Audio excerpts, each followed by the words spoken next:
were visitors to the area, or who were snowbirds, and we're really, really glad that they had come up in time for this. It was wonderful. It was amazing. And thank you, everybody who showed up or who honked at us or who kept us in their thoughts on that day. It was an amazing, amazing success. We did have a couple comments from people. Some people thought that we should be all grouped together instead of spread out. I kind of like the spread out idea, and especially now since there is COVID again, and some people don't want to be all clumped together with other people, unless there is a huge outpouring of support for being clumped together. I think in future we'll still do the. Colin, you need a mic? He's got it. I hate to say this, but there have been a number of times where crazy people have driven cars into crowds. Yeah. So if you're spread out, you can get out of the way of that car easier. Yep, that's an excellent point. And we did have one trucker who was not happy with us and was spraying diesel, but Barry Hahn contacted the sheriff's office and that stopped very quickly. So we had good support from our law enforcement, which was great. 98% of the people who responded online to how did you like the event? It was all favorable, except for one who said it was an embarrassing experience. Now, since the name was very similar to my counterpart in the other party, I just figured that he was referring to the other event that was happening in Washington at the very same time. So I don't think that's a reflection on us at all. So I would say bravo to all of you, all of you. Thank you, thank you, thank you. Coming up is probably something else on July 17th. We haven't started talking about it yet, but if you're around, we may be doing something else. Michael Hertz is going to tell us a little bit about our expanded office hours. Of course I do. We got this new hotsy-totsy microphone. We want to use it. Right.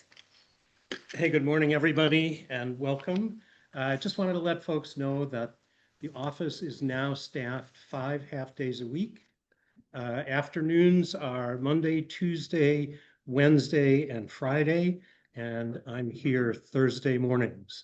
Likely we will be expanding that further as time goes on, but right now there's somebody here in the office every business day, I guess.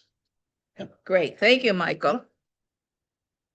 And is Lindsay, are you on for the pop-ups? Yeah, there's Lindsay. Lindsay, can you unmute and let us know about the pop-up updates, please? All right, I'm gonna let Lindsay ask to unmute. Yes, sorry, I'm here. Thanks, Lindsay. Hi. So we've been doing pop-ups the last few years. They've been really successful. It's just a way to get our name out there, to be visible in the community, to share our mission, to get new members. And what pop-ups are is we pop up a tent, a table. We have people staffed there. We have literature about our party, how to get involved, how to volunteer, and ways to make a difference. And we usually set them up in different parts of the county. We recently did one at the Thompsonville Summerfest on Monday. You don't get a lot of people stopping by your booth, but it's about visibility in the county, regardless of where we are. We're going to do 3 more upcoming, all in Beulah. We'll be at the Beulah Art Fair Saturday, July 5th from 10 to 4. The event runs 10 to 5. But it's a long time to staff it. So we're hoping to get 2 shifts of people, one from 10 to 1 and another from 1 to 4. We'll also be at Beulah, the Music in the Streets on Thursday, July 24th. That's when the Accidentals are playing. We pop up a table right in front of Lyceum. Jonathan and Julie have so graciously agreed to let us do that. It's a great way to chat with people, hear great music, and watch as people walk by and talk with them. So that'll be Thursday, July 24th from 6:30 to 9. We'll also be at the Music in the Streets on August 14th. That's the last one they do. That's Dig a Pony, which is a Beatles tribute band. Great music. And that'll also be from 6:30 to 9. So if you can volunteer or are interested in that, please let me know in the chat. I'll copy and paste information I have about those dates and times again, so you can just look at your calendar. But we will have more events coming up. So if you're interested in volunteering but can't do those 3 dates, please let me know your email or phone number. I'd be happy to add you to the email list of people I email when we're staffing them. Does anybody have any questions? Questions for Lindsay about the pop-ups, which are a really great way just to show that we are around. Even if people don't stop at the pop-up, they drive by, they see our name. We're in places where there are people. And yep, it's a great thing. And Lindsay, thank you so much for taking this on and doing a super, super job. And Barry, thank you too, because I know you're part of this team and I'm sorry I yelled at you before. Lindsay, please put the dates in Never the be chat. sorry about yelling at. Sure, we'll put the dates in the chat. Yep, I will. Yeah, thank you. Lindsay will do it. Thank you very much, Lindsay. All right, well, and seeing as it's July 4th, we have our annual 2 parades in Frankfort and in Beulah. And Susan, did I see Susan walk in person? There she is. Susan, would you mind coming up here and letting us know what's in? And you'll also notice we changed our backdrop to reflect our. Isn't that great? Yep. Come on over here so they can hear you. I have a loud voice when I need it. But they can't hear you. Oh, I forgot about that. Right. Okay, every year, without fail, we march or have a presence in 2 parades. So I'm hoping many of you, there's some of you who know the routine and I don't even have to be sitting here, but others, I'll just quickly run through it so I don't forget anything. Where's Jan? She might remind me, or Jim can remind me. Frankfurt, first parade. First parade in Frankfurt, line up at 9 o'clock. I'm never there by 9, FYI. So the parade begins at 10. They claim promptly. They never start promptly. That being said, be there by 9:30, because then we decorate the truck that we have that has hay in the back, and it pulls a trailer with hay in the trailer, and there will be people singing. Dave Johnson usually kind of controls it, and Mike will be playing. Okay, that's, well, you can say it now, just so they know what kind of parade we'll have. There's another mic. Parade number 1 is the biggie. That's the bigger, obviously, and it's cooler or colder, depending on what kind of day we have. Rain or shine, pretty much, unless it's hailing. Okay, we had some nice spontaneous noise making at last year's parade, but it is important for us to make noise as we march along, in addition to the singing. And to remind you what I mean, I always bring a few things to share with people. A tambourine. These are examples of things you can play. Hey, cowbell. Yes. And I think you've stunned our guest, but all right. Oh, I'm sorry. These are officially known as claves, but we need to make noise, and we can't sing all the time. Anybody who has an impulse to do this and can drum up some kind of perfectly rhythm noisemaker, it will encourage people in the crowd and keep us picking our feet up and not shuffling off until we finally run down. Thank you very much. You're on your own now. Work out. So, these are great. In short, you don't have to sing, so we may not have rehearsals this year, which we've done in the past. So if you can picture it, it's just a truck, which we will decorate. on the site, when we get there at 9:30 in the morning. And that means streamers and anything colorful. Right. We ask you to wear some combination of red, white, and blue. So we have a little uniformity. You don't have to make signs. Finally, thanks to Jane and Holland, who made all these signs the last couple of years. They're all in here. Mike Ross is going to be the person who transports the sign from one parade to another. So the, what's it called? The lineup place? Oh, Graceland. Graceland. Yep. If you know where Graceland is, that's where the lineup is. It's the corner of 115 and Main Street. Yep. You could also say 22 in Frankfurt, across from the chamber. Did you want to say something? Oh, okay. It's easy to get to. You can park in there, or you could park at the grocery store, and then there'll be people with clipboards, and they'll tell you what number we have. They won't tell us ahead of time. So you can't plan ahead to go to the site 22. You Right. just have to get there and, have your phones maybe and a little texting if you get confused. And we'll be doing a mass email, and you'll have my phone number, but because I will be there by like 20 after 9 usually. I get out of the house by 9 if we're lucky. Today was a little lagging. Do you want to mention our theme? Well, do we have an actual name for the theme? I didn't write it in the applications. We're just calling it Life, Liberty, in the Pursuit of Happiness. Yep, the Declaration of Independence. That's our official theme. They have a theme, sparkles and something or other. But I've already registered us just under Benzie Democrats. Okay. Great. That was Kira's idea, and it's a great idea. Bill, you had a question? I did. I certainly would echo your thanks to those that have made signs, but we've had those signs for the last several years that I've been here. And I'm wondering if we need some new ones with some new statements. I know we have some things on there that are kind of continuing, but there might be some new things that we need to have if we want to say some things about the current world. Wait, Mike had a comment. Oh, okay. Okay. So let me say that we have a committee that's been working on it. We've addressed all of those things. I can give you more. We can talk more about it later.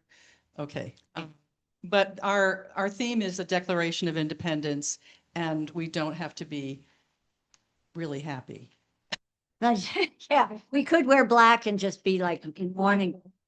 But Yeah. we're gonna, A recent edition of Time magazine said something about the Democratic Party having disappeared. I think everybody should research that edition at the library, take a look at it. They have a way of putting several different covers out there, but I think it was about 3 weeks ago. I'll see if I can find my copy and drop it off here at headquarters. Thanks, Colin. But I think that's something we might want to address, that we have not disappeared in a subtle way. I don't think it has to be subtle. Well, we could say something like, this time. Thanks, Colin. where the party lives. Okay, Mike, and then we need to get on to our speaker. Except for the Beulah Parade. We have to tell you about the Beulah Parade. Right. I'm wearing this beautiful yellow It's very, pullover. And you could be too for a few minutes or a few hours.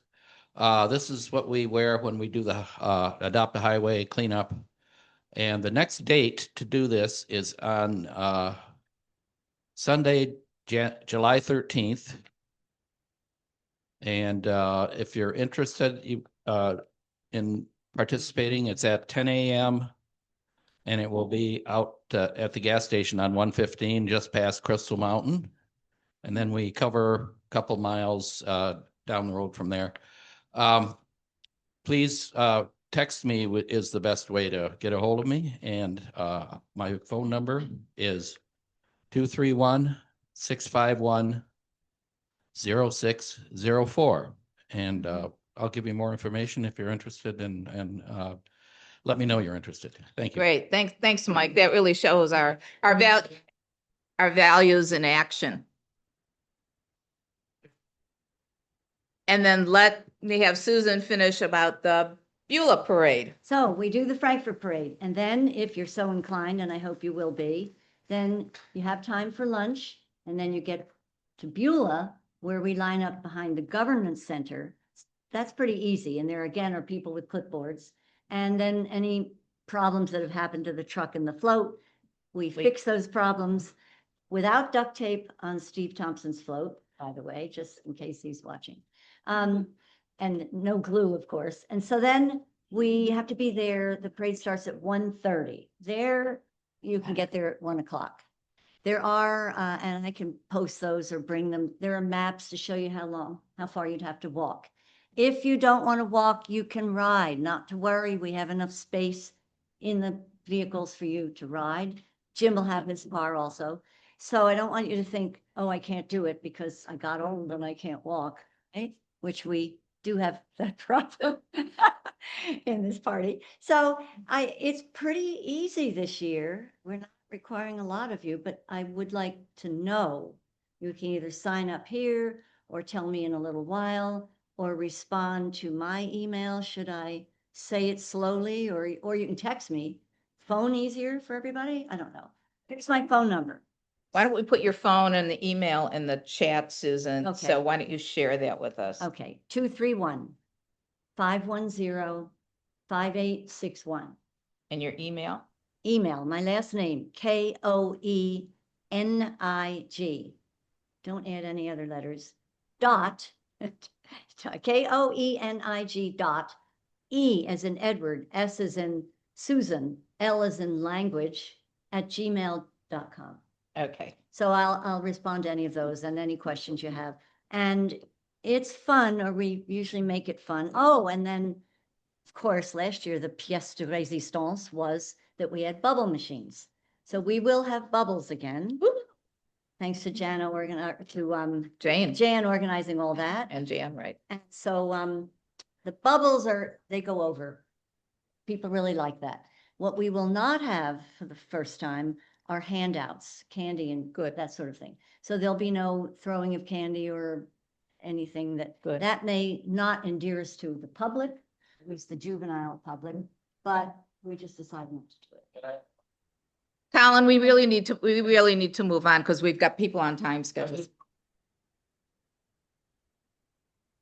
I just need to reiterate, no duct tape of any kind on the truck, please. We got that, Steve. Thank you. All right. And before Kira introduces our guest, I do want to thank the people for providing food today because we have some people who are very, very generous about feeding us. So make sure that you eat it all. And I also want to congratulate Greta Bolger and Aubrey Parker.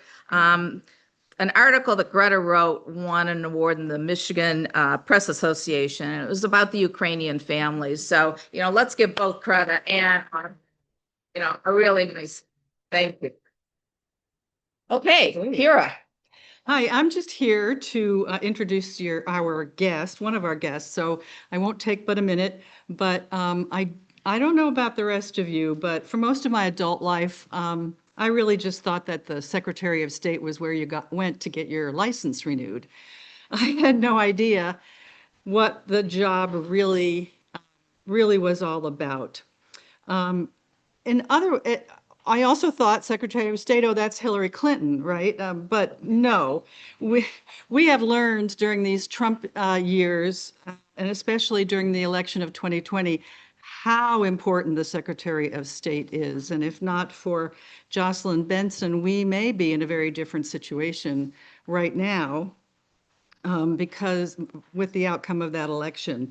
But her term is done, and we have somebody just as intrepid who wants to step up to the job, and that is Barb Byrum, and she's here to tell us all about herself. She's a lawyer. She was representative in our state house, and she's now currently the Ingham County clerk, which is our largest county.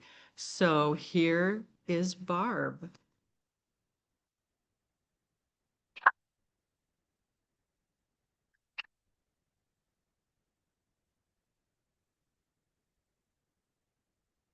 Hello, Benzie County Dems. Oh, my soul. On the way up, I was like, I don't know. I'm not sure how many people are going to be here. There are like 30 people in this room, and there are like 30 people online too.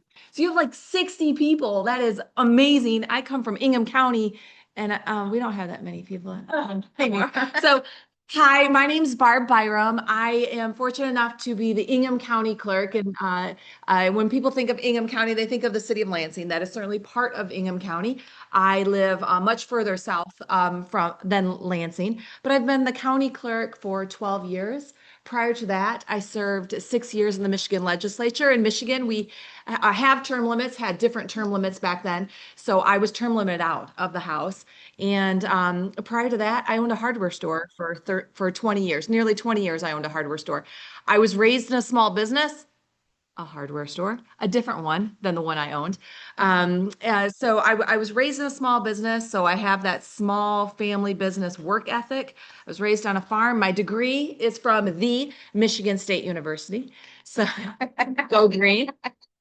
So my degree is agriculture and with an emphasis in crop and soil science. And I didn't give Sparty enough money the first time around, so I went back and I had my law degree from Michigan State as well. After all of that, I served in the legislature. I served in one of the most competitive House districts at the time. My first 2 terms, I was in the majority. My last term, I was in the minority. And that is when Snyder passed right to work in the middle of the night. That is when 2 legislators were silenced on the House floor. I was one of them. Lisa Brown said vagina, I said vasectomy. We were silenced on the House floor during an omnibus abortion ban debate. A week later, I performed vagina monologues with Eve Ensler on the Capitol steps.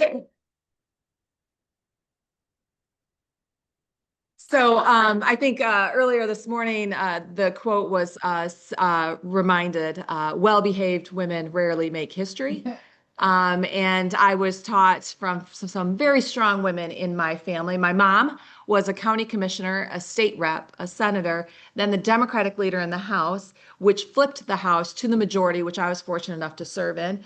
And then she was the chair of the MSU Board of Trustees. And my grandmother, both of my grandmothers were very strong women. Some of my role models, the Debbie Stabenow was a county commissioner from my county. The Governor Whitmer was a state rep in my county. So I've had some amazing role models. When I was termed out of the House, I was approached and asked to run for county clerk. I love politics. I was raised in politics, and I figured, well, election administration, it's probably similar to politics. I was wrong. But it is so much more fun. Election administration is fascinating. I know our elections in Michigan are some of the safest and most secure elections in the country because in Michigan, we love local government. And what that results in is over 1,500 local clerks, city and township clerks that administer our elections, 83 county clerks that oversee the county election, and then, of course, the Secretary of State's office. So I know our elections are safe and secure because I, at the county level, program the election. The local clerks, city and township clerks, they test the programming in a public meeting that almost no one ever goes to unless you were a member of the League of Women Voters. If you are a member of the League of Women Voters, then you might go to that meeting, that public meeting. Then everything is locked up. And on election day or during early voting or during the AV County Board, it is opened up. That program is opened up, the memory card is put in the tabulator, and the election is conducted. And there you have a Democrat and a Republican assisting voters. There's some feedback. There you go. Yeah. So Democrats and Republicans are assisting voters all along the way. And voting in Michigan is an open process. So you can have poll watchers, poll challengers. We have Democrats and Republicans that are employed by the local clerk to serve as precinct workers. When the election is over and everything is sealed up by a Democrat and a Republican recording seal numbers and poll books, and on the seal, you're all shaking your heads because you are probably the Democratic precinct workers in this county. And I appreciate you because you were on the front lines. And rarely do I get, unless I'm training them, a room of precinct workers that actually know what I'm talking about. So I really like this nodding of heads right now, because I'm not giving you anything you don't already know, which is amazing. If you could please tell your neighbors, that'd be helpful too. And then the county clerks, they don't believe it, then they need to come work an election if they don't believe it. Then the county clerks will work with all of their board of canvassers, 2 Democrats, 2 Republicans, to go through the entire election to make sure that for every vote that was cast, there was a voter that voted. Canvassers have the ability to call in clerks. We call it invite in clerks. They can retabulate a precinct if there is concerns. They can bring in precinct workers to answer questions. Ultimately, they will certify the election. After certification, there is an opportunity for recount. So if someone thought they won an election, they are an aggrieved party, and they could absolutely file for a recount.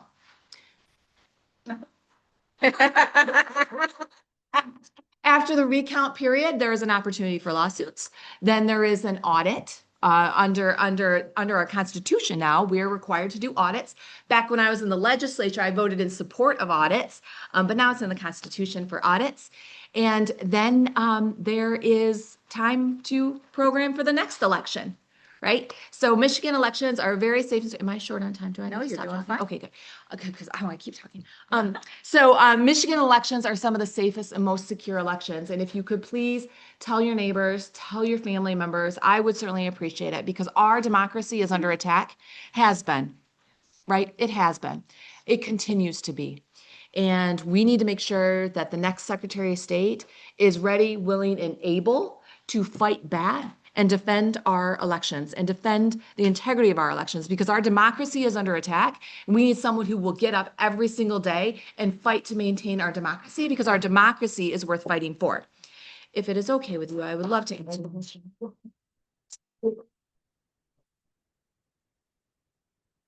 Thank you so much. And some of you may not know that one of Barb's talents is called barbing people. So on social media, when there was some sort of election misinformation or something, especially among some county clerks or people who should know better, Barb would say, excuse me, Barb Byrum here, Ingham County, and she would correct them, which was so helpful because people saw this in real time. So I am just so pleased that she came to spend some time with us today. And yes, if anybody has any questions, if you have questions in the chat, please put them in the chat. Anybody in the audience? And I'll repeat too, because I am sensitive to people that have hearing impairment. So while someone's, yeah, you, baby. Yes. My son, yeah, he's not wearing his hearing aid today because he's, like most people, doesn't put it in. So I am circulating like a sign-in sheet because my grandma always taught me to send thank you notes. So there are 2 sign-in sheets somewhere around so that I can send thank you notes for listening to me gab at you. I really appreciate it. So any questions? Any questions in here? And please wait for the microphone. So it's not so you can hear us here, but so they can hear you on the Zoom. Oh. Jana, I have a comment. Okay, wait a second, Marcia. We've got one question here and then we'll go to Marcia Curran. Marcia's probably thinking the same thing I am. This Republican effort to get us to bring in our birth certificates. Thank you so much. What can we do as the local party here to push back against that? And Yeah. what would the Secretary of State's office do as well? Yeah, so it is a petition gathering signatures right now is the stage it's in. So if you recall, the president signed an executive order in regards to election administration.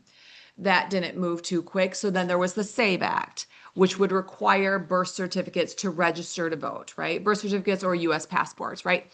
And that is also not moving too quickly because it is a state's right to conduct their elections as they see fit. So Representative Brian Posthumus introduced House Joint Resolution B as in boy, which was a resolution, and it did not get sufficient vote to place the question on the ballot. So now he is doing a petition to place the question. It's a constitutional amendment to place it on the ballot. So you remember how we all probably circulated petitions, proposal 2 to increase access to the ballot box, same day voter reg, minimum 9 days early voting, permanent AV ballot list, all of those amazing things that we've been asking for years, but the legislature refused to do. Remember that? Yeah. This is nothing like that. Okay. This, so they'll be circulating these petitions. This will require all of us to register to vote all over again.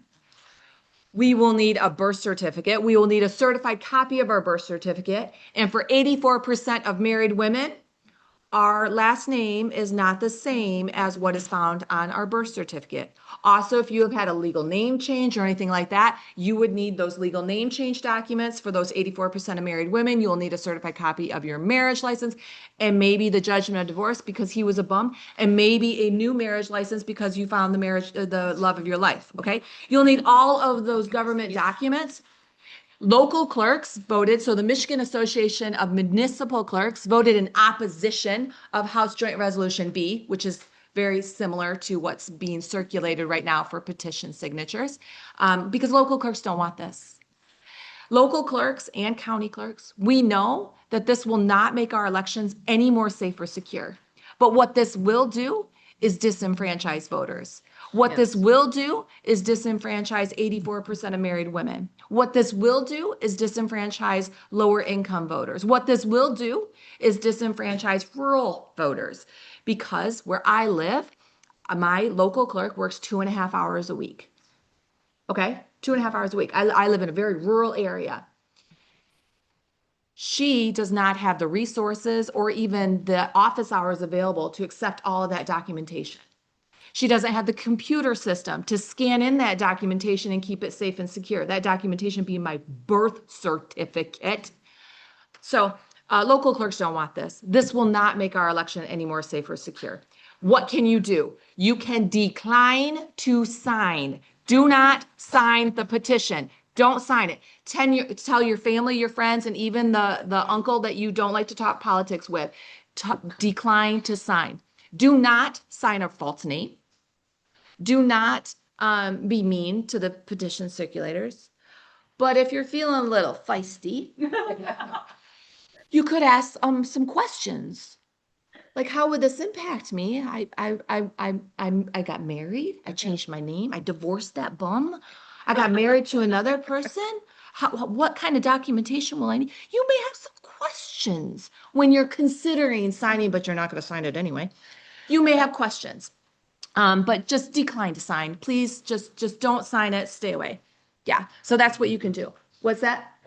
Passive resistance. Yes, absolutely. But talk to others and make sure that they know not to sign this, because I can't remember the name of the committee, but it's like Save Our Elections, but it is anything but saving our elections. It is making access to the ballot box much more difficult for almost all of us, candidly, all of us. Yeah. Okay, Marcia, do you have questions still? Oh, I'm sorry, Marcia, you're muted. Marcia, you have to unmute. Unmute, Marcia. Oh. There you go. You hear me? Yes, Okay. Marcia. Just a couple of comments. Thank you for that wonderful presentation, and I would be delighted to support your candidacy. I've been reading the Heather Cox Richardson book, Democracy Awakening, or Awakening Democracy, one or the other. And she goes into the history of the Republican attempt to take people off the ballot, off the voter rolls. And it started more than 30 years ago with Newt Gingrich, really even before that with Pat Buchanan. But it's been a through line with the Republican Party.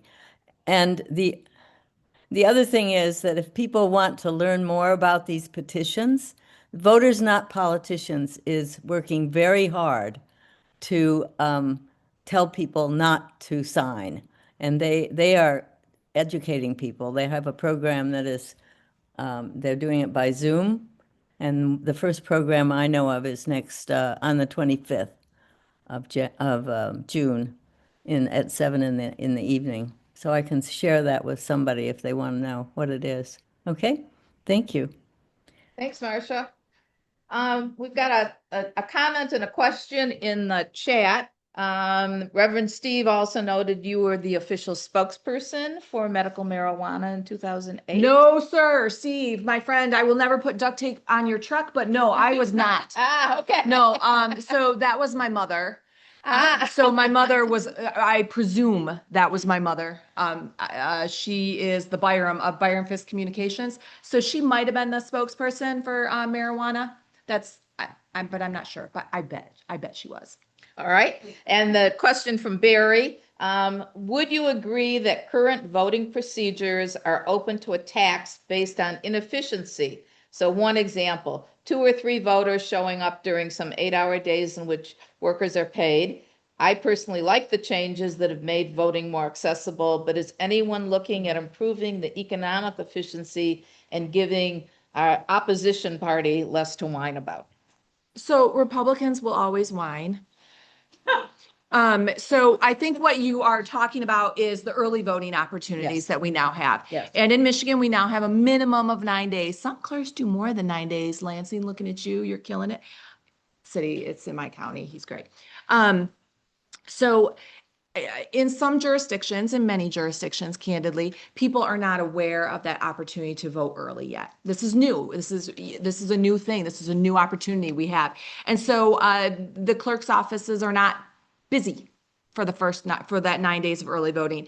And I think with time, people will start to learn that this is in fact an opportunity and take advantage of that.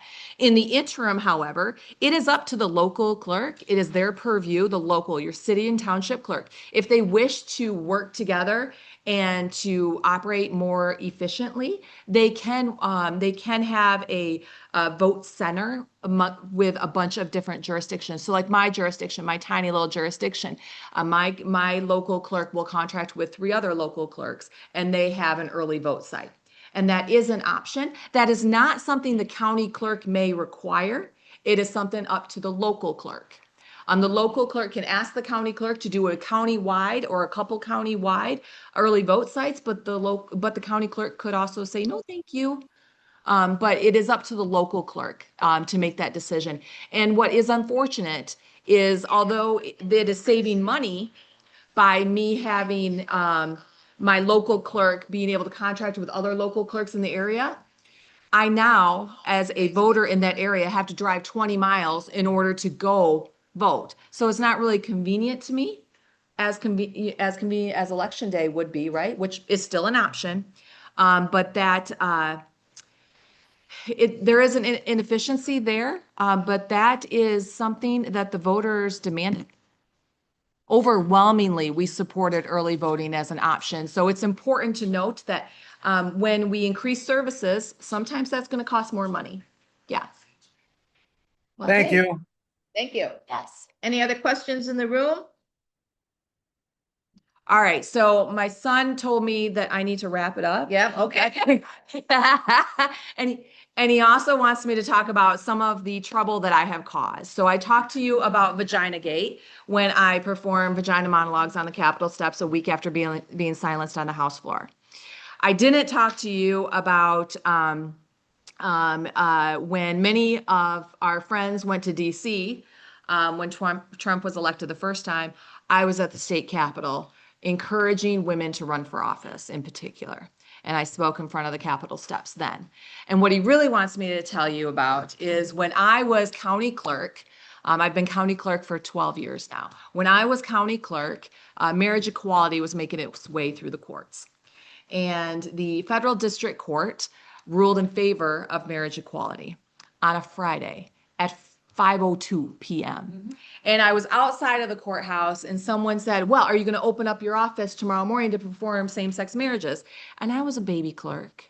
And I said, no, I don't know how, I don't know how I can. I had organized staff. I didn't know how to convince my UAW organized staff. I didn't know how to convince them to come to work on a day that they didn't have to come to. I didn't know how I would.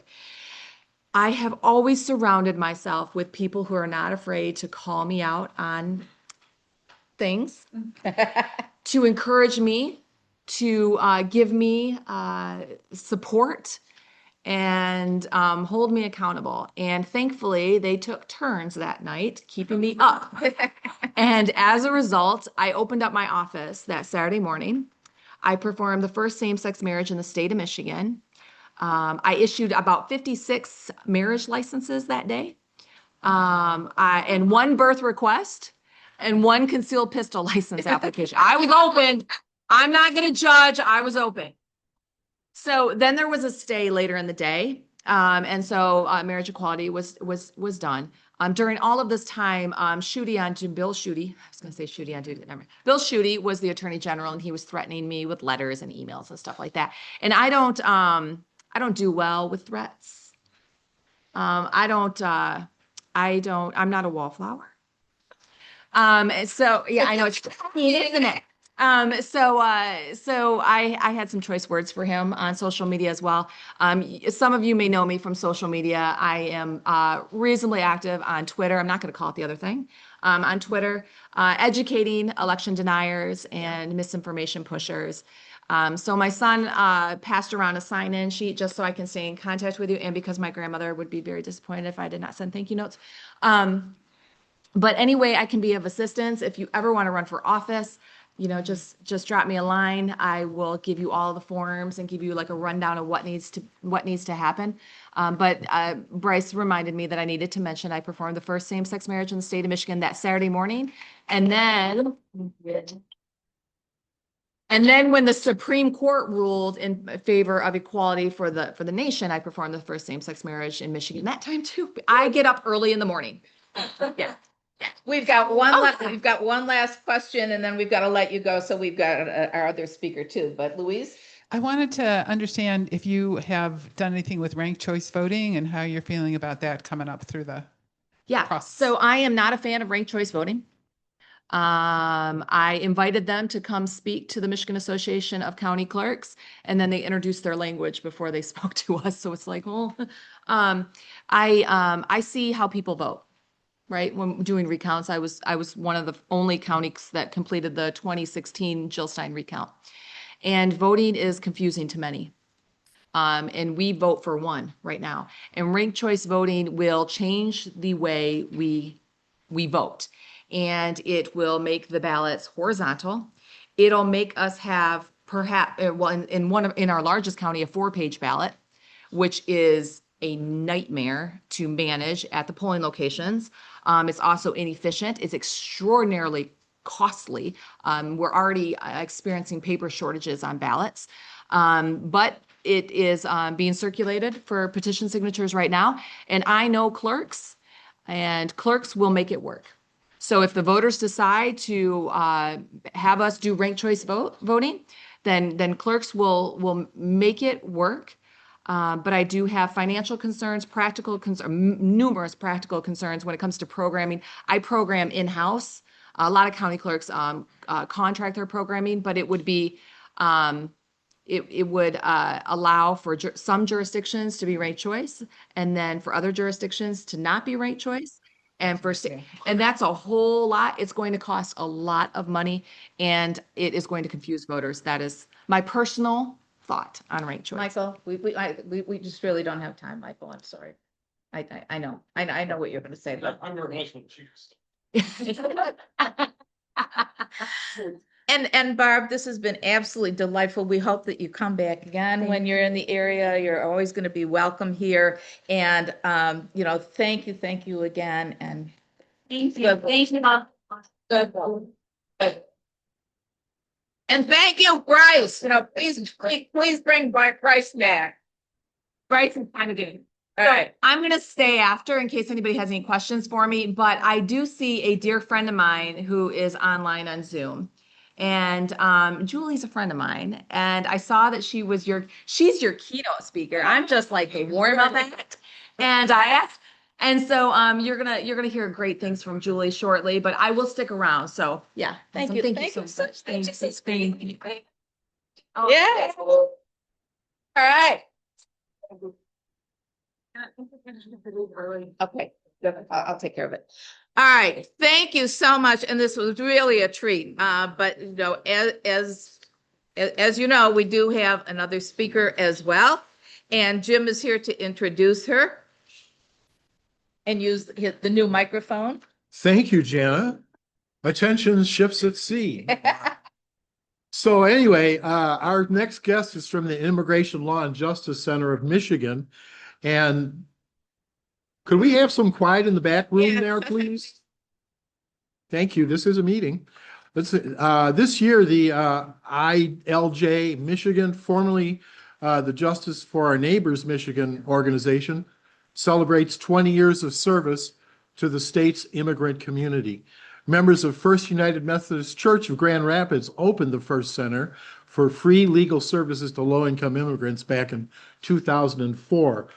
So the organization is now 21 years old. There are 4 offices in Kalamazoo, Dearborn, Traverse City, and Grand Rapids, where I believe Julie's speaking from.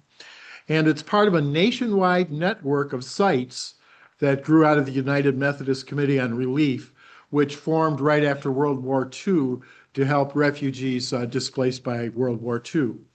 Julie came to ILJ Michigan last year. She's a seasoned nonprofit leader with over 25 years of experience and a background in nonprofit leadership. Most recently, and I practiced this word before this, the mesothelioma research, all the docs in the room, okay, which is a form of cancer, in case you don't know, where she led, managed, and oversaw all the aspects of the organization's operation. She says one of her main objectives is assuring that immigrant communities in Michigan are properly served and represented. She says she's excited to help create a more inclusive and compassionate society where everyone has the opportunity to thrive. Let's welcome Julie Powers, please.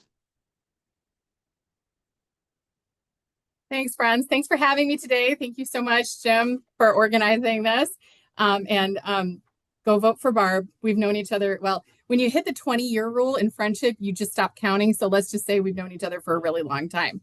So as I was introduced, I am the Executive Director of Immigration Law and Justice Michigan, formerly known as Justice for Our Neighbors. Many of you may have been familiar with the JFON office in our Traverse City office. All 4 of our physical offices are located inside the United Methodist churches, and that's because we obviously grew out of there. Our Traverse City office, which I think is the one that is most relevant to y'all, was opened up 10 years ago in 2015. So it's actually our 10-year anniversary in Traverse City. We just like to throw parties, so stay tuned. We'll throw a little party later in the year before it snows. But I want to tell you a little something about what we've done in Traverse City. In 10 years, we've served more than 1,000 clients representing 70 countries. Folks often have the perception that immigration in our great state is just people from Mexico, and these are 70 different countries.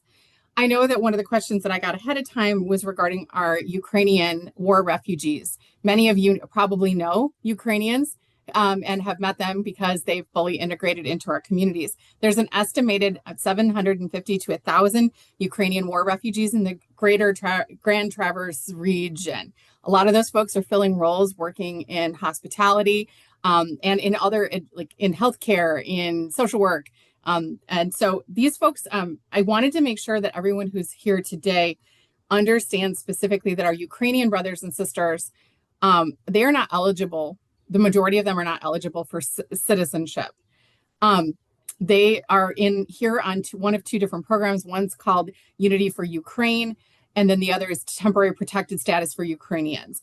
That status continues to wobble, and we don't yet have a definitive ruling. But at the end of their parole, which is what it's called when they're in the U.S., they will end up having to leave the United States. So I just wanted folks to be aware of the status of our Ukrainian friends, because they are there's a lot of media coverage, which is interesting to me because we don't usually get a lot of coverage in the media and locally. And then all of a sudden we get so much coverage for the Ukrainians. And when we serve over 70 people from 70 different countries. I'll let y'all sit with that and about why that you think that is. One of the important things that I think we want to know and that was important to Jim that I cover is the importance of immigrants to our agricultural economy. Keep in mind that agriculture is more than just farms and fields. These are our cherry crops. These are folks who work in production. These are folks who work in all aspects of agriculture. It's agribusiness. And fun fact, Barb's dad actually ran the Michigan Agribusiness Association, I think for like ever, longer than I've been alive. But anyway, but I cannot tell you how important agribusiness is to the state of Michigan's economy. Depending on which year they assess the numbers in, it's either number 1 or number 2 in terms of our GDP. So like that is a huge amount of money that is fueled by immigrant labor. I'm going to do a quick show of hands though, because immigrants aren't just part of our agricultural economy. Over under, anybody want to hazard a guess? And Jim, I'm going to ask you to field this one for me. Anyone want to hazard a guess what percentage of doctors in Michigan are immigrants? Oh. 35. So we're hearing in the room 35, 50, 65. I hear a 70. Well, it probably varies. It varies by region, but immigrants make up 27% of physicians in Michigan. That's MD and DOs, 8% of nurses, 15% of small businesses are owned and operated by immigrants. Anyone have a hazard guess on what percentage of the total population of the state of Michigan is immigrants? 8. Okay, we're starting bit of 8. Anybody want to go higher than 8? Do I hear an 8? Do I hear an 8? Anything? 12? I hear a 12. I got a 12. Anything higher than a 12? Come on. Do I do better than a 12? You're bidding against yourself, sir. Anything else?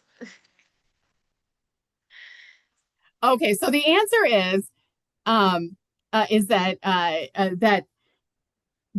right around 7% of Michigan residents are first-generation immigrants, meaning they came here but were born somewhere else. But an additional 7% of our population is a second-generation immigrant, in that they have one or more parents who are immigrants. The math, gang, that's 14% of our state's population that are first or second-generation immigrants. And this is really important because Michigan had been on a trajectory for decades. We were losing population. It happens in the Rust Belt, right? Well, guess what? We are no longer a declining state in terms of population. Thanks to immigrants, our population has actually increased overall. Now, these are clusters. It may not be relevant to your zip code, but please understand I'm talking statewide. 14% of our population are immigrants, first and second generation, and we have increased our population over the last 2 decades. That means, and overall, immigrant families are younger. They are percentage-wise, they are more likely to be employed than Michigan-born residents, and they have kids, and these kids are in our schools. They're plussing up the numbers in our schools, keeping our schools vibrant and active. These are folks that come often with multi-generational families. Sometimes it's, 2 parents and a couple of kids and an elder, a family member. So these are folks that are adding to the vibrancy of our community. And Michigan was built by immigrants, as well as enslaved people who came here initially enslaved, and then also they came here to escape the slavery in the South. I mean, who do you think built our auto industry?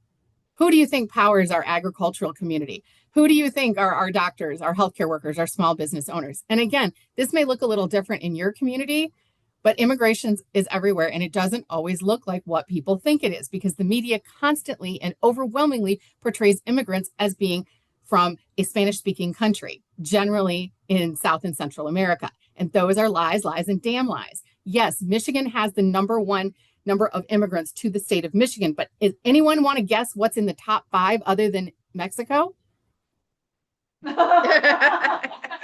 It's not Ukraine, just so we're clear. They're way down on the list.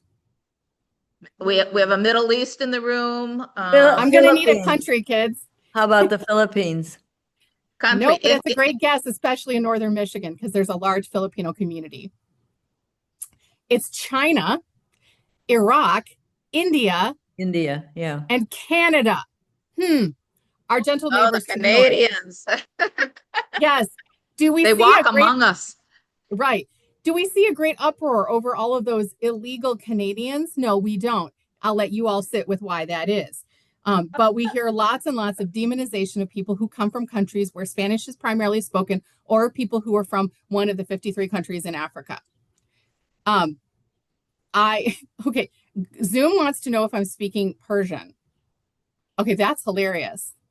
I have to correct it to tell it I'm speaking English. Okay, just because I can use an accent. Why would Canadians want to live here? That's a great question. So, what I want to talk to you about now, I think is really important, and one of the questions that I was asked to discuss is statewide ICE enforcement. Yeah. We have really had, we've had a lot of, there's a lot going on. First and foremost, the ICE and Border Patrol and the Department of Homeland Security is pushing really hard, and they are working through the House Republicans, the Michigan GOP, to enact 287G agreements and jail holds. Jackson County is the first county in Michigan that implemented a 287G warrant service model. They're training their deputies to execute ICE warrants and hold detainees up to 48 hours. Other countries also are housing ICE detainees, and that includes Chippewa, Calhoun, Monroe, and St. Clair as of this morning. There are also some rural sheriffs, including in Lenawee County specifically, who have pledged to assist ICE with backup during raids or hold requests. Now, a lot of other sheriffs and law enforcement officials across the state are feeling overburdened in handling their own local crime stuff, and they are declining broader immigration enforcement beyond basic criminal matters. Please understand, if you are here unlawfully, that is a civil matter. It's not a criminal matter. Now, if you commit a crime, you're going to do the time, and I don't have a problem with that. What I have a problem with is people demonizing folks who have had a paperwork error. Now, the only state of Michigan so far, local police department that signed a 287G program is Taylor, which is in the Detroit area. Now, specific to Northern Michigan, TCAPS, which is Traverse City Schools, they have implemented a policy that requires all officers, including ICE, to present a signed judicial warrant before entering school grounds or accessing students or records, unless there's an imminent threat to life. And for the most part, they're holding strong on that. Grand Traverse County Sheriff, Traverse City Police have emphasized that they will not conduct immigration checks. They'll assist ICE only in criminal cases if they are presented with a warrant, a signed judicial warrant, or a hold order. They do not conduct proactive raids. There is the Baldwin facility in Lake County, which is set to reopen under a private equity group called Geo Group. They are contracting as an ICE immigration processing center. It will be the largest in the West, if one of the largest. There are actions happening today to protest against that. What I want you to know about all of this is that these are private equity companies who are going to make money off the backs of immigrants, refugees, asylum seekers, and unaccompanied refugee minor children. Statewide ICE enforcement has been scattered. Michigan is under what's called the 100-mile rule. I assume folks are familiar with it, but as a refresher for those of you who may not be familiar, because Michigan, every single part of the great state of Michigan is within 100 miles of an international border, and they count Lake Michigan, which whatever. The entire state of Michigan is covered by this 100-mile rule, which means that Border Patrol and ICE can stop people basically for no reason other than looking like you might be an immigrant, an illegal immigrant. Anyway, that means that we are all under heightened scrutiny. We've seen lots of media reports where people have been grabbed out of their vehicles at their workplaces, and it turns out they're lawful permanent residents or U.S. citizens. But again, statewide ICE enforcement is sporadic. The administration is pushing for big wins. So they're hovering around places where lots of immigrants tend to be. We've heard about and documented immigration enforcement all around Detroit, although interestingly, they've stayed out of Mexican Town. The Border Patrol office is right there because it's right by the bridge. And they're being refused service in all of the restaurants in Mexican Town. So just, that's a wonderful act of proactive resistance. So if your life takes you down to the Detroit area and you want to support immigrant-owned businesses, Mexican Town is a great place to start. But anyway, there are proposed and planned raids. We've heard from the president's mouth, well, I guess from whatever his little hateful social media platform is, that they plan to go after Democratic run cities, which means they're going to target, they want bang for their buck, and they want lots and lots of B-roll footage that they can show to the faithful. Okay. So they've hit Grand Rapids over and over and over again. Whenever we have an immigration clinic in Grand Rapids, they like to circle the block like sharks. I will tell you, the number one thing that will scare away immigration officials is a line, and I'm going to say this as one myself, church ladies.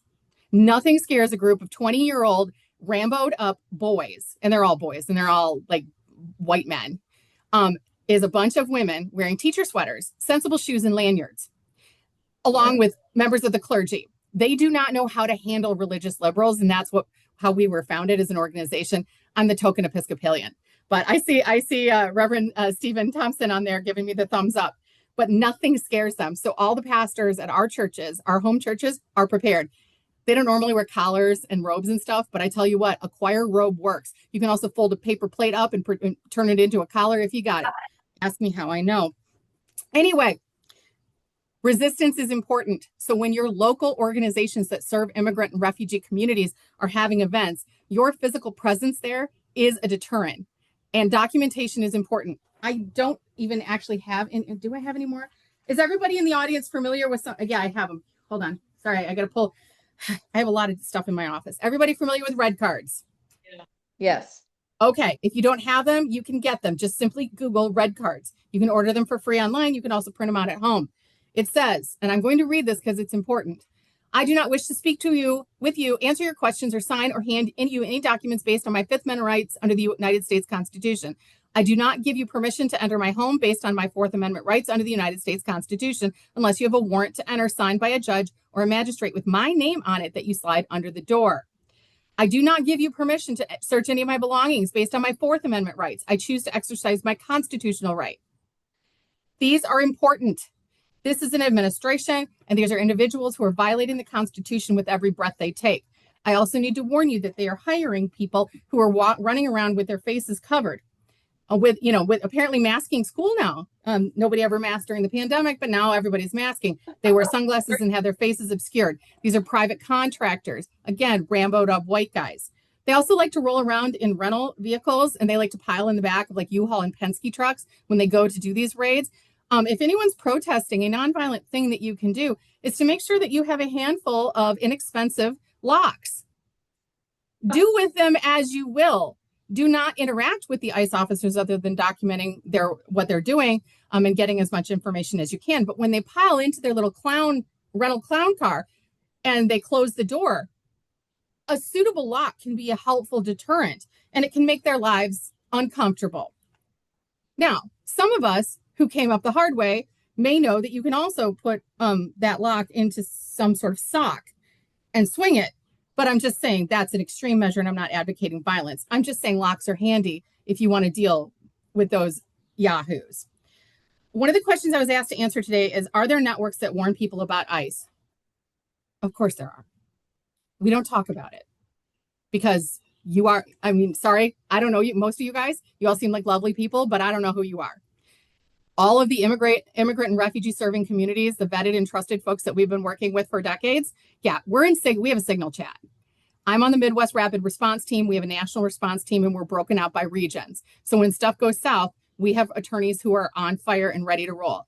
For Michigan Immigrant Rights Coalition is the rapid response legal team. Okay. These networks, we work through a network of community-based organizations. We work through an amazing bunch of faith organizations that are out there. Most of your mainstream Christian denominations, including the Catholic Church, are involved with a few outliers, but for the most part, they're the baddies. They're doing the work. They know everybody. They do, and they can do the whisper network, right? And that's what we need right now. And in the event that you are ever taken into custody at a protest, anybody want to repeat? Okay, there's a great video that's making the rounds on social media from a couple of longtime elders who've been protesting for literally ever. They're lawyers. And I apologize in advance, but I am the granddaughter of a sailor and the daughter of an Army vet. Shut the fuck up. You say nothing. Forgive me. I am so sorry if you're offended, but that is who I am. Okay. We do have networks out there. And we are working with it. If you're seeing something, you want to call Michigan Immigrant Rights Coalition. And after I'm done, I'll type their phone number in the chat, but we all have access to the same Google that you do. That's for legal services only. Okay. That's for immigration legal services. But there is a great way to prevent that. If you know anyone who is an immigrant or a refugee who has an appointment coming up with them, absolutely no one goes to a meeting with ICE alone. Absolutely not. They need a lawyer with them.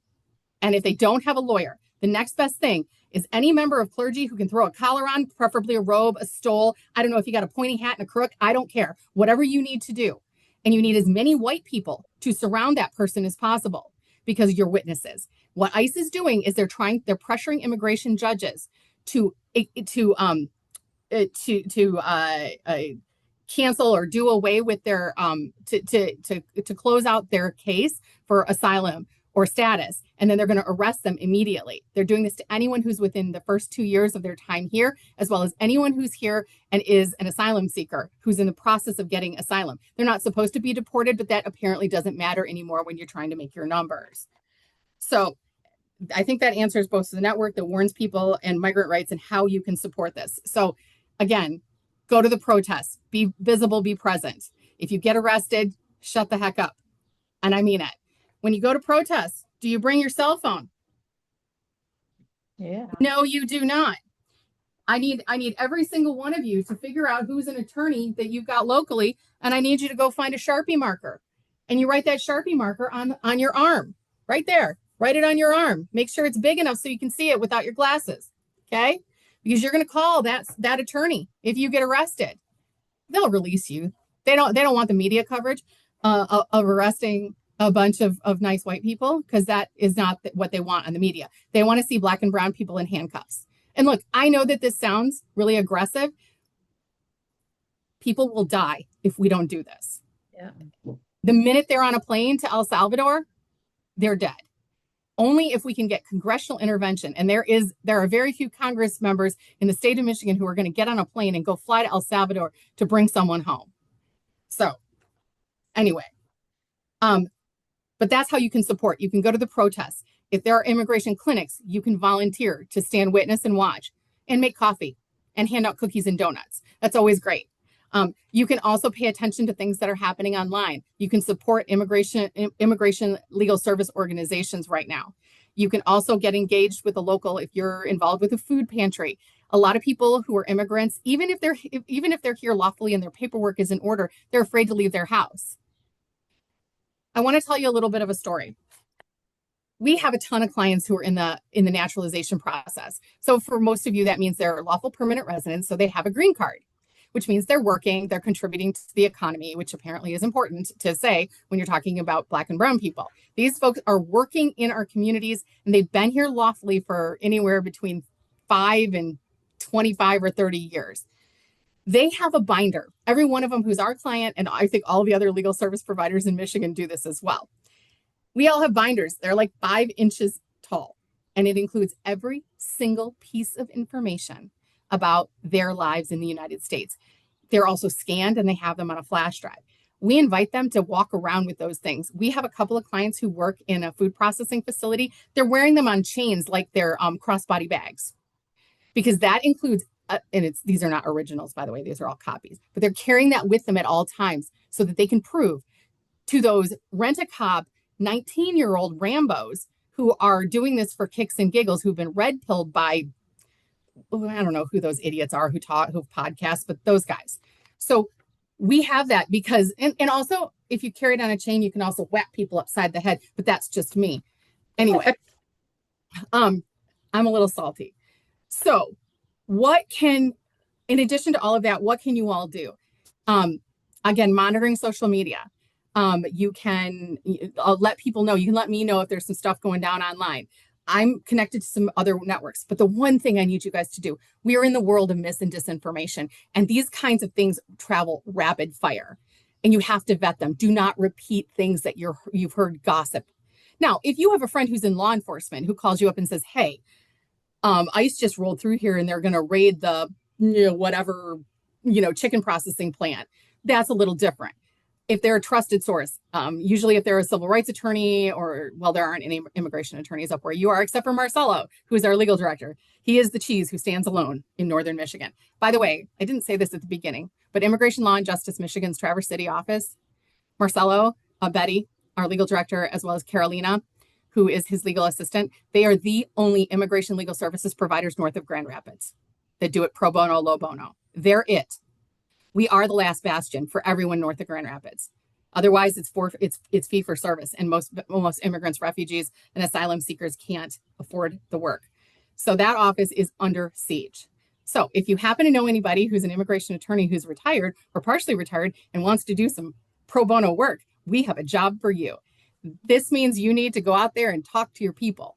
That's what we need. We need folks to help process paperwork. And it's boring and dull. It's like L1 work. But if you're an immigration or civil rights attorney, we'll take you. Ideally, you're barred in Michigan. And here's the other piece of the equation that you need to know right now. There are approximately, over the time, it's probably 1,000 kids who are in the state of Michigan who come through what's called the Unaccompanied Refugee Minor Program. These are kids who are considered orphans. They have been in refugee camps, mostly in the Democratic Republic of Congo, in Myanmar, and in, I think, Honduras, but I could be wrong on that one. So put a pin in that one. These kids these camps are run by Médecins Sans Frontières. They're run by the Red Cross, Red Crescent, and the WHO and other NGOs that are specifically good at this. And then it's Christian World Service, and then Bethany Christian Services, Samaritas, and Catholic Charities. These organizations run these camps for children. And what they do is each of the the big first world countries agree to take a certain number of refugee children. So in a given year, all of these kids are transferred and each state takes a portion. Some states refuse entirely. I'm looking at you, Texas. And then others take a larger proportion. That would be Michigan. We are the great state of Michigan for a reason. But these kids get legal representation. They're assigned through the state of Michigan. Our wonderful state of Michigan puts money in the budget every year through the Office of Global Michigan to fund legal services for children, because there is no federal requirement that teeny tiny humans get legal services. That means you can come here as an orphan, as a 3-year-old, and you can be required under federal immigration law to represent yourself in court. Let that sink in. So we are their lawyers. There are 3 other approved organizations in the state of Michigan, and the 4 organizations, we serve those kids. They also have social work provided through Bethany Christian Services or Samaritas, and we help wrap those kids up. We get them as young as 6 months and as old as 17. The young ones are little girls, almost exclusively. The older ones tend to be teenage boys. Almost exclusively, the little girls have been trafficked. I am not going to expand on that. I'll let you Google it. But they're coming here on T and U visas. You can Google that too. Let's just say that humans are depraved people, and we will fight for them. This is also why, because we serve children, we are extremely cautious about who we invite into our home churches and into our spaces, because we would have to make sure that every single volunteer who gets involved with the children passes a criminal background check and goes through a trauma-informed working with children course. So when I push people back, it's not because I don't think you're great. It's because the burden of becoming a volunteer in our physical office is too high for most people. So I wanted to say that. This is also why we accept most of our mainline church volunteers, because they've all been through safeguarding children training already. If you teach Sunday school in most churches, you're which is not to say that there aren't terrible people in faith-based organizations, but we got to jump through the hoops to protect the kids. So a few other things. One, there's going to be an article coming out on Monday on Bridge Magazine. It's online. I'm talking about the Baldwin facility. There's a reporter up there now, and she's covering the protests. So pay attention, follow all of that. The last thing I want to say, or actually I have 2 things to say before we jump into questions. First of all, a lot of people have been what we call red-pilled. You've probably heard the phrase, but it's the pipeline that people go down, where they go from maybe being a moderate person to being, misogynist, racist, all of it wrapped up into one. And those pipelines start with the podcast bros, but they're also on social media. And those channels are very attractive, and they are recruiting young adults. Young adults aren't on Facebook. By a show of hands from our friends who are in the room, as well as those of you online, can you in some way indicate how many of you have a relatively active Facebook life? Hi, I'm middle-aged. Yeah, so we know Facebook, right? How many of you are on Twitter? Okay, nope. Yeah, well, I left, and yeah. How many of you are on Instagram? Yeah, I have an account, but it basically killed it. How many of you are on TikTok in an active role by creating content? Yeah, okay, right on. Barb's waving there, Julie. All right. And I know Barb is on TikTok. She follows me. I follow her. And we are charter members of the Greater Lansing Metropolitan Statistical Area We Do Not Care Club. If you know, you know. How many of you are on Blue Sky? Okay. If we're going to capture young adults, we have to be where they are. I mean, we can still be on Facebook, but the only way to capture the interest and attention of young adults is to be where they are. These are the future voters and candidates of America, and we need to capture their interest and attention. We need to give them evidence-based information. I was doom scrolling in the middle of the night because middle age can't sleep. You know, it is what it is. And I came across an account from a young man who was saying with absolute certainty, this kid's like 19 or 20, saying with absolute authority that ICE had raided 3 different places in Lansing, and was like blowing it up and talking about it. And he was talking about it as if he was from a more progressive perspective, right? And he was using very informed language. He was using inclusive language. Well, guess what happened? This kid is some punk intern who works for one of the Republicans. I got a phone call about it at 7 a.m. from somebody who does Republican comms, because Lansing is this big and we all know each other. And he's like, what the hell? Who's this kid? He's not one of yours, is he? And I'm like, no. And I can't get any documentation because I immediately signal chatted the entire Midwest collective to find out if there had actually been ICE raids. No, there had not been ICE raids. And this kid was just he was rage farming. And he was doing it for clout. He was doing it for likes. And he works for the Republicans. So we shut him down. I mean, you know, we got him shut down pretty quick because I told my friend of 25 years that no, this kid wasn't one of mine. And could he possibly smite him, possibly with a rolled up newspaper over the nose for this young puppy who thinks he knows what's what. But the thing is that this kind of content gets attention and likes and views. And it is a self-fulfilling prophecy, right? Like there's endorphins that come out of this. And there's a pipeline. There's a pipeline for young men that tends to be these misogynist podcasts with the content spread across YouTube and other channels. For the young women, it's stuff like Ballerina Farm and Tradwife content. Are any of you familiar with those phrases? Yeah. Oh, yeah. Okay. Here's the thing. Very few of us are qualified to pink pill somebody, to get them out, to deprogram them out of cults. We are not qualified. So what you need to do is not put any fuel on the fire. Report, block, move on. Do not pay attention. Do not engage. Those folks, report that nonsense. If you have people in the community who can do some back checks on it, by the way, if you ever need anything found out on social media, you ask a Gen X woman who's the eldest daughter. We will end them. The next thing on my list, so my point is you need to get yourself on TikTok even as an observer, because that's where the kids are and that's who we need.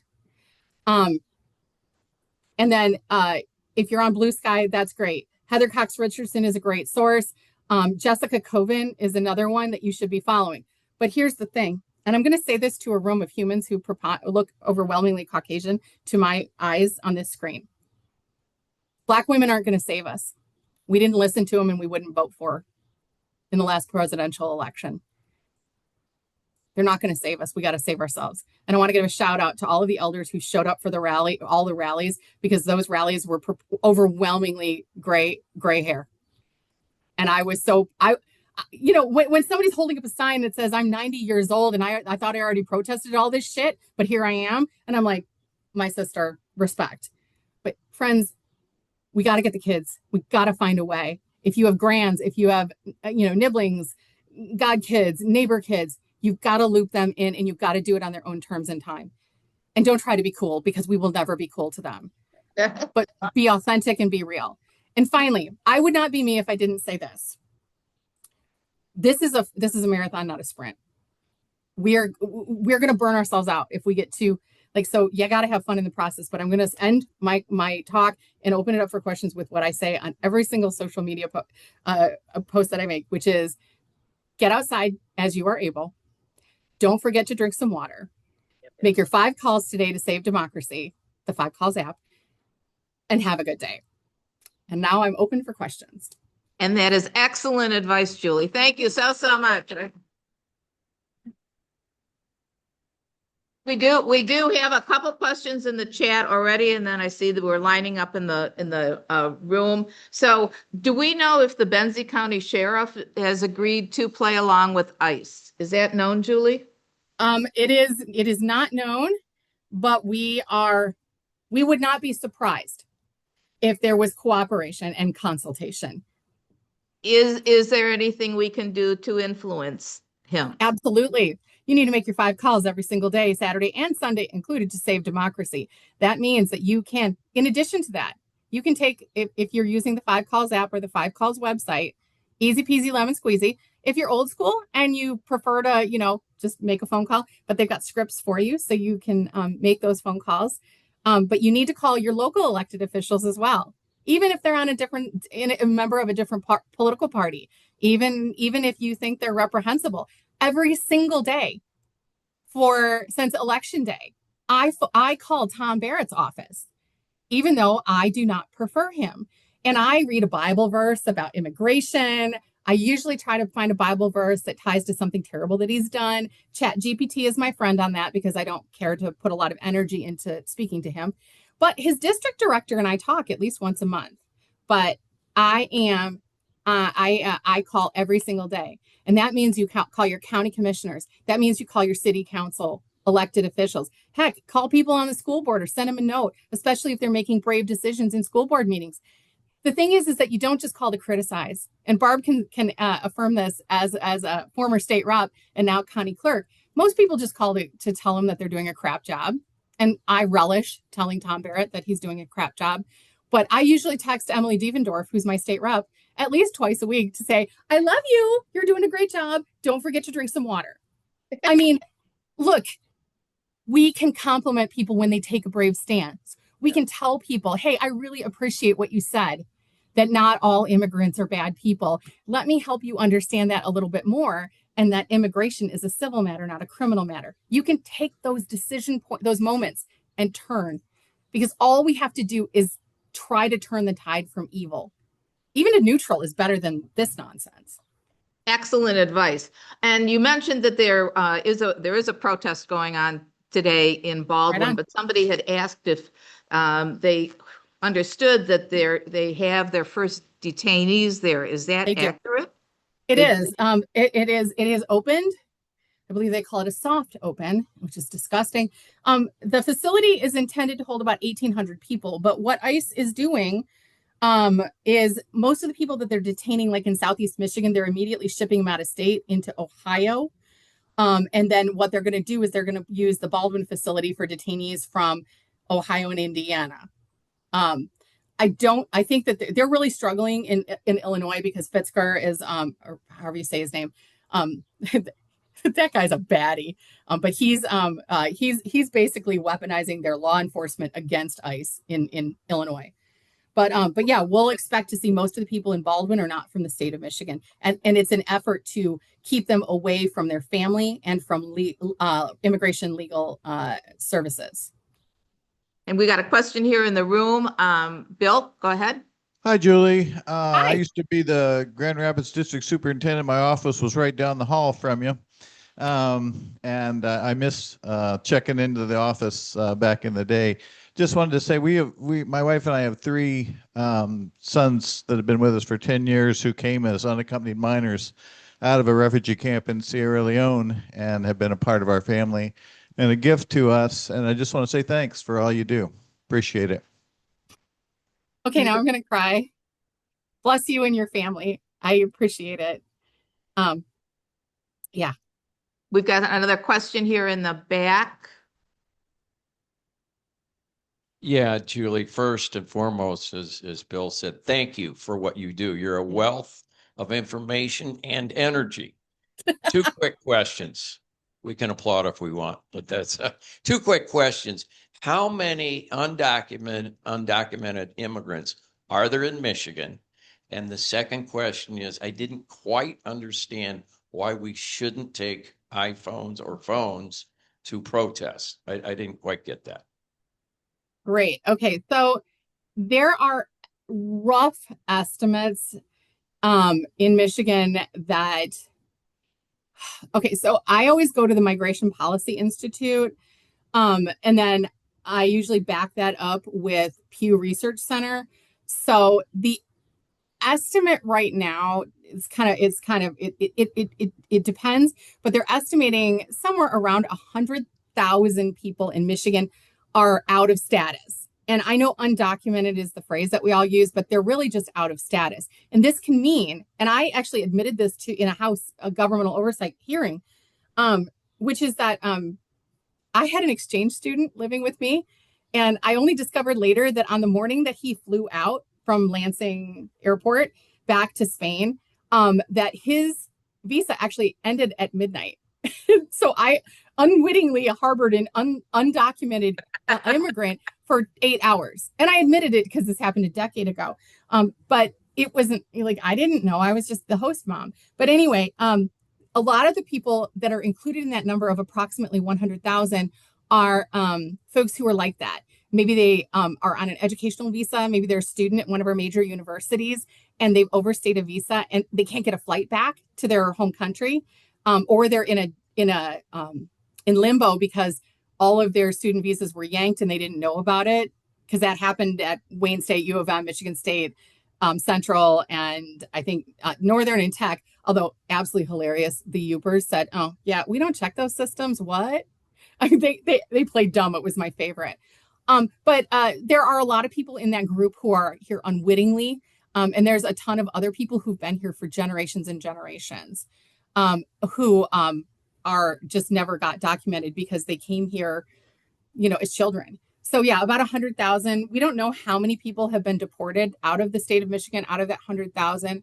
But keep in mind, this population of the state of Michigan is about 11 million. So this is like a percentage-ish. So, and then why do you not bring your phone to protests? If there is any chance whatsoever that you are being tracked because of your position, hi, I run an immigration legal services firm, and I am tracked. I have had 8 death threats, 1 in Traverse City, and 2 are considered credible by the FBI and local law enforcement. So I'm being tracked. I'm being monitored by ICE, by Homeland Security, and which is ironic because the FBI is the one that's protecting me. But we are living in an age where your phones are tracking every movement you make, every word you say, every search you do. And so if you have your phone with you and you are liable to be a target, you're an elected official, you are a prominent person in your community, you're attending rallies, you're speaking publicly about your positions. And, there are people, the Rambo'd up yahoos who have really big feelings and don't know how to manage their feelings appropriately, then they are going to try and track you. And so if you are likely to get arrested, you need to keep your phone at home, leave it at home, do it the old school way. There are some of us in this group who actually know how to read a map, right? Like raise your hand if you know how to read an actual paper map, right? Okay. Did you know that we can organize to meet a friend at a particular time and meet up without our phones? So that's what we do. And then if you get picked up, you're going to have written on your arm in Sharpie the phone number of your favorite attorney. And then if you get picked up, then you call that attorney when you get and make sure, you make it in big letters because you won't be able to see anything. But we do it so we're not being tracked. Now, if you're not likely to be someone who's going to get picked up, if you're not going to agitate a little bit and hurl Bible verses at the Proud Boys, that's old school protest etiquette. Now, cell phones can be used for good, and that's okay. We're not judging. But when I go to protest, I went to the trans rights protest, I went to the No Kings protest.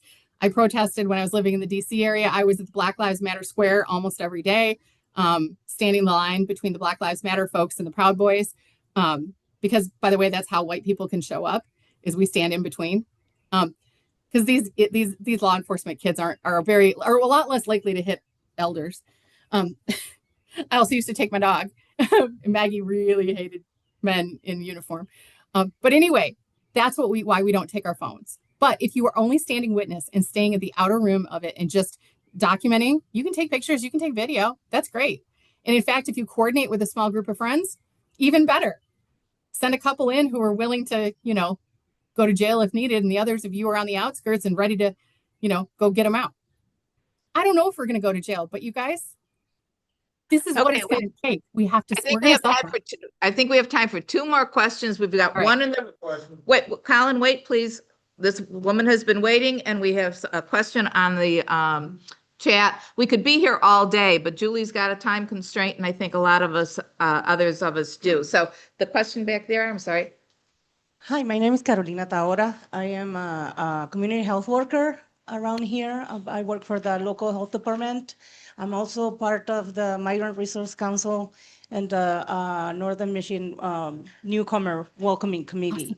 And I have many clients that have all kind of questions and situations, right? But a lot of times, big questions are how safe it is for somebody that is not a U.S. citizen and documented immigrant to participate in protests and other kind of events and things to be able to support them. That's a fantastic question, and thank you for being here, and thank you for your work. There is a wonderful group that's formed for Northern Michigan that the speaker just referenced, and that's a really great group to get involved with on the ground locally. Marcelo Betty, our legal director, sits on that group. I attend rarely because I'm in Lansing, so I'm probably not a lot of use. It depends. If they are documented people and they go to these protests with other people who look like me, they're probably safe, but make sure that they bring with them a digital copy of any documentation, green card, work authorization, EAD, anything like that. And then never give a false name and never, ever run away. Stand your ground. And then ask if, may I leave? Mm-hmm. Yeah, don't escalate. But I would say that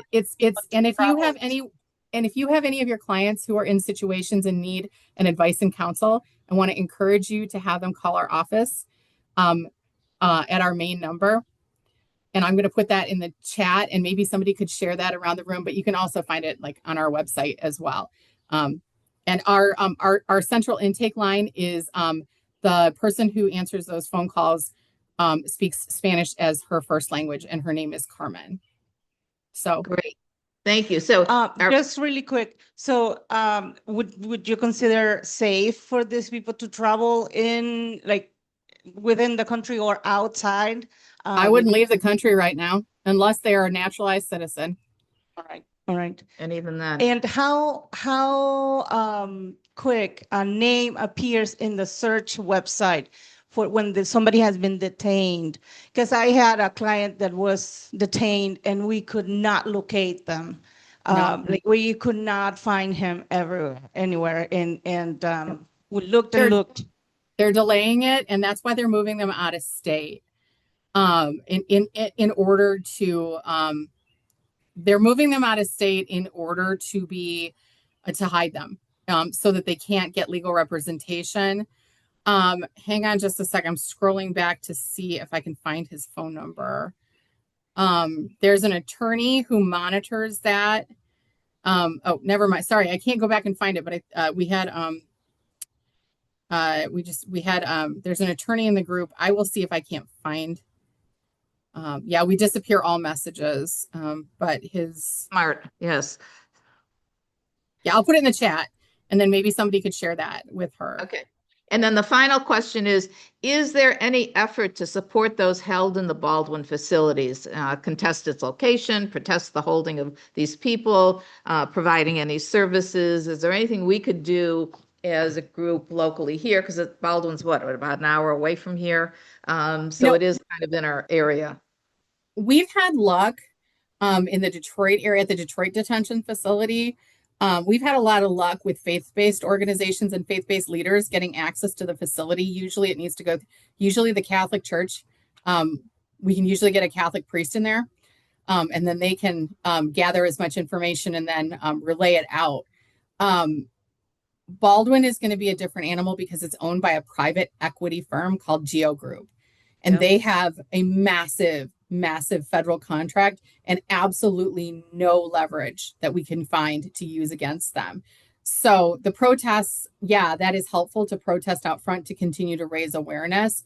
But right now, what we need are attorneys, immigration attorneys. And the reason we need immigration attorneys and not regular attorneys is immigration law is federal court. It is not local court, not state and local court. If you've never practiced immigration law or civil rights, sort of, if you've never practiced those two things, it's almost like asking someone who's an expert in tap dance to become a prima ballerina. Like, you wear some of the same equipment, but the execution of the skill is not there. And it's not that you're dumb. It's that immigration law is crazy pants. So yeah, it is very, very complicated, and the rules have changed so much. It's almost like we're practicing a different form of law. By the way, I'm not an attorney. They just let me play one sometimes. So I'm the only one who's not a legal provider at our office. So, but yeah. So Julie, thank you so much. And Absolutely. Barb Byrum, I mean, we had an amazing lineup today. Thank you all for being on Zoom. Thank you for being in person. Thank you for being the wonderful Benzie people. I love you all. Thank you. Having us. See you all in the parade. If nothing else, take food if you're here. And thanks again for Julie and Barb. And Bryce. Yay, Bryce. I will put it in the chat. I'm sorry. Can I ask her a question about the phone? She's gone. She's gone. She had to, actually, she was over her time. Okay. But what question did you have? Maybe I can answer it. Is there a way you can you just shut the phone completely down and they can't track it? Don't take it. Huh? No, just do not take it. Leave it in your car or leave it at home. There are ways. Because the other thing that they can do is like, Or if like you have last week when there was leave it at home. Leave it at home. if you have your Do not biometric, take Is it. there any technology to block it? No, Sure. because any technology to block it, somebody knows how to unblock it. Well, I mean, if I build a lead box and put the thing in there and kept it in my car, would that block it? I have no Okay, idea. well, I guess I need to ask somebody else. Yeah, thanks. But last week I wasn't able to be in the protest. I drove my car down 8th Street, Traverse City. I wasn't here, I was there. Another meeting. My meeting ran concurrent to the protest, but after the protest was over, I drove up the street blowing my horn. I stopped on the side, so I was probably being tracked there, right? I have no idea. I don't trust anybody these days, Colin, What's that? I don't trust anybody these days. It's a good idea not to trust anybody these days. Right. So, do what you need to do to feel safe yourself, but yet don't, but to express your opinion, Well, I intend to look into it. I know you do. I also have a Time magazine at home that has a nice article on the situation in El Salvador. And if you haven't seen that, you really it's a real eye opener. All right. Well, thank you for this. Huh? Thank you for that. Well, I'll add it to my list of things to read. well, I'm going to see if I can find both of those magazines and bring them here. Okay, that'd be helpful. Thank you. Yeah, thank you. Thank you for coming. I couldn't hear half of what she was saying. She talked too fast and her voice is too high pitched for my hearing aid. But, Yeah. there was a lot of information. Yeah, did have a lot of good stuff. Yeah. Oh, and by the way, you like this shirt? I do. It's $12 at Myers. Yes. Yeah. Or eight. Now you want this back, eh? Bye.